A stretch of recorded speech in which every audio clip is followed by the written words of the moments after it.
ہم وہی کہیں گے جو ہمارا دین ہم کو بتاتا ہے، عمل کرو تو تمہارا بھلا ہے۔ منبر نور پر تشریف فرما علماء کرام، حفاظ اعظام، ائمہ مساجد، مداخان مصطفیٰ، جملہ خوش عقیدہ حاضرین، السلام علیکم ورحمۃ اللہ وبرکاتہ۔ وعلیکم السلام ورحمۃ اللہ۔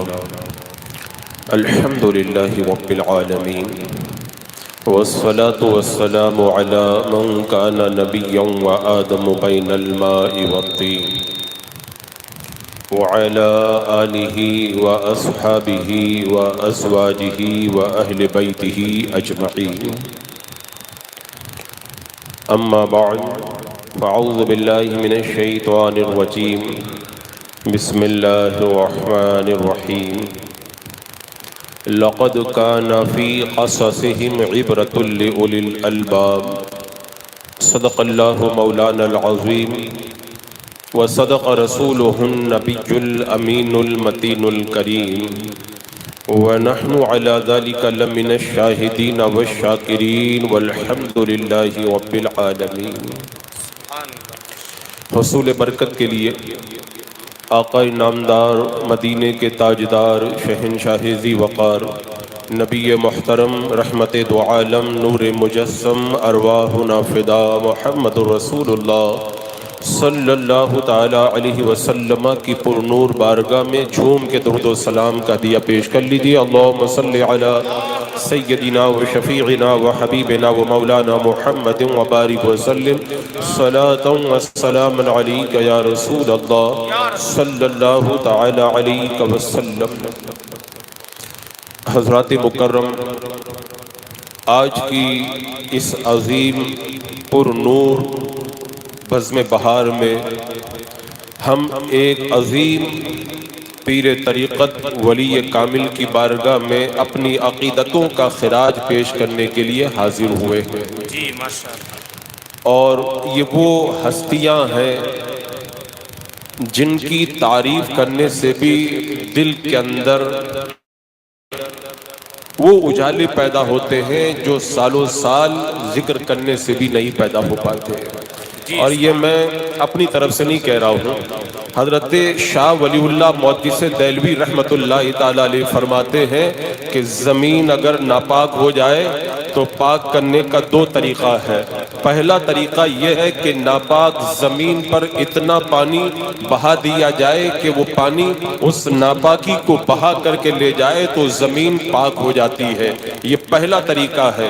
اور دوسرا طریقہ یہ ہے کہ اس ناپاکی پر سورج کی گرمی اتنی زیادہ پڑے کہ اس گرمی کے اندر وہ ناپاکی جل کر کے ختم ہو جائے تو زمین پاک ہو جاتی ہے۔ حضرت شاہ ولی اللہ محدث دہلوی فرماتے ہیں جیسے ناپاک زمین کو پاک کرنے کا دو طریقہ ہے، ایسے ہی اگر دل میلا ہو جائے تو اس کو بھی پاک کرنے کا دو طریقہ ہے۔ پہلا طریقہ تو یہ ہے کہ بندہ اللہ تبارک و تعالیٰ کا اتنا ذکر کرے کہ ذکر کی گرمی کے اندر دل کا سارا میل جل جائے اور دل پاک صاف ہو جائے۔ یہ پہلا طریقہ مشکل ہے۔ فرماتے دوسرا طریقہ یہ ہے، اللہ والوں کی بارگاہ میں چلے جاؤ، اللہ کا ولی جب دل پہ نظر کرے گا تو ایک دم ساری کی ساری ناپاکیاں دور ہو جائیں گی، دل ستھرا ہو جائے گا۔ تو ان بارگاہوں میں جو ہم آتے ہیں یہ اپنے دل کی ستھرائی کے لیے آیا کرتے ہیں، اور ہم خدا کی بارگاہ میں پہنچنے کے لائق نہیں، ہمارے گناہ بہت ہیں۔ ہم ان بارگاہوں میں اس لیے آتے ہیں تاکہ یہ ہمیں خدا تک پہنچا دے۔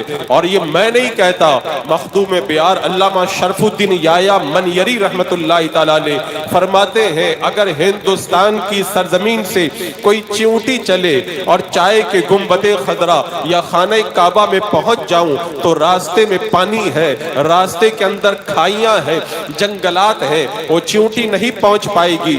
اگر چیونٹی پہنچنا چاہتی ہے حرمین شریفین میں تو راستہ یہی ہے، کبوتر جب پرواز کرے تو وہ چیونٹی کبوتر کے پاؤں سے چپک جائے، اور کبوتر جب پرواز کرتے کرتے حرمین شریفین حرمین میں پہنچے گا تو کبوتر کے پاؤں کے صدقے میں اس چیونٹی کو بھی مکۃ المکرمہ اور مدینہ منورہ میں پہنچنا نصیب ہو جائے گا۔ علامہ شرف الدین یحییٰ منجری فرماتے ہیں اسی طرح ہم گنہگار ہیں، ہم اس لائق نہیں ہیں خدا کی بارگاہ میں پہنچ سکے، ہم ان اللہ والوں کے قدموں سے چپک گئے ہیں تاکہ یہ اللہ کے ولی روحانی طور پر جب پرواز کریں گے اور خدا کی بارگاہ میں پہنچیں گے تو ان کے قدموں کے صدقے میں ہمیں بھی خدا کی بارگاہ میں پہنچنا نصیب ہو جائے گا۔ حضرات مکرم، یہ جو ہم عرس مناتے ہیں ایسے نہیں مناتے ہیں، ان کی بارگاہوں سے ہمیں کیا کچھ نہیں ملتا ہے۔ حضرت ابو سلیمان دارانی رحمت اللہ تعالیٰ علیہ فرماتے ہیں اللہ والوں کی بارگاہ میں گیا، میرے دل میں اللہ کی محبت پیدا ہوئی، لیکن جب میں باہر آیا دنیا میں لگ گیا۔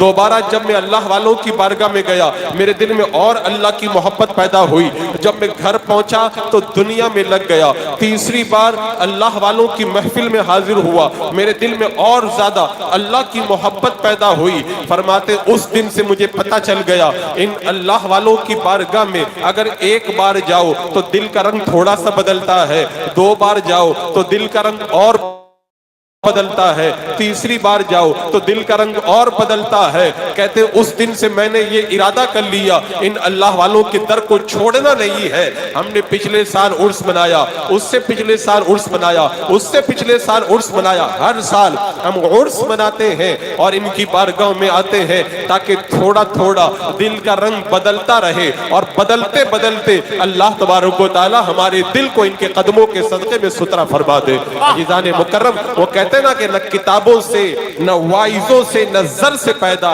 دین ہوتا ہے، بزرگوں کی نظر سے پیدا۔ یہ وہ بارگاہیں ہیں، اللہ اکبر کبیرہ۔ عزیزان مکرم، حضور امین شریعت حکیم الاسلام ہم شبیہ حضور مفتی اعظم اور قطب چھتیس گڑھ سیدی سرکار الحاج الشاہ محمد سبطین رضا قدس سر العزیز کی بارگاہ میں آج ہم اپنی عقیدتوں کا خراج پیش کرنے کے لیے آئے ہیں۔ ویسے تو کوئی بندہ بڑے باپ کا بھی بیٹا ہوا کرتا ہے، لیکن یہ وہ ہستیاں ہیں۔ یہ آپ چلے جائیں، اڑیسہ کی سرزمین ہے، حضور امین شریعت رحمت اللہ تعالیٰ علیہ جب اڑیسہ میں تشریف لے جاتے ہیں ایک نکاح کے لیے، آپ کی بارگاہ میں لوگ حضرت آپ تشریف لے چلے نکاح پڑھا دیں، آپ نے منع فرمایا، مریدین نے اصرار کیا، حضرت تشریف لے گئے۔ جیسے ہی نکاح ہال کے اندر پہنچے اور نکاح پڑھانے کی تیاریاں ہونے لگی، ایک کیمرہ مین آیا اور ویڈیو بنانے لگا۔ حضور امین شریعت نے فرمایا اس کو منع کیا جائے، کیمرہ بند کروا دیا گیا۔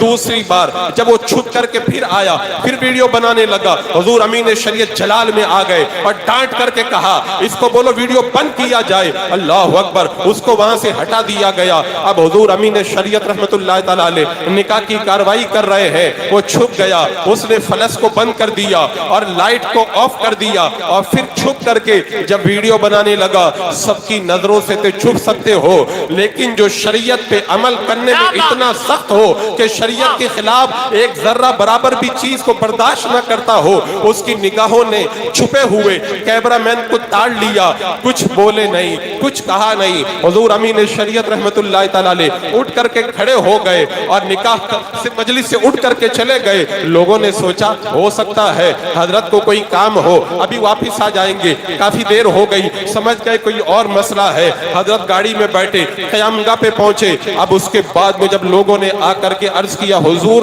مسئلہ کیا ہے، آپ نے جلال کے عالم کے اندر فرمایا میں نے پہلے ہی کہا تھا مجھے مت لے کر کے جاؤ، جو حضور امین شریعت رحمت اللہ تعالیٰ علیہ جس نکاح کی محفل میں ویڈیو گرافی ہو وہاں پہ بیٹھنا گوارا نہ کرے اور ان کے عرس کی محفل میں آنے والے جلسے کا ویڈیو بنائے، یہ ان کے نقش قدم پہ چلنا نہیں، یہ ان کے دل کو تکلیف پہنچانا ہے۔ عزیزان مکرم، اور حضور امین شریعت نے پھر بتایا تصویر بنانے کا عذاب اتنا سخت ہے، اللہ اکبر، قیامت کے دن تصویر بنانے والوں سے کہا جائے گا ان صورتوں کے اندر جان ڈالو، اور فرمایا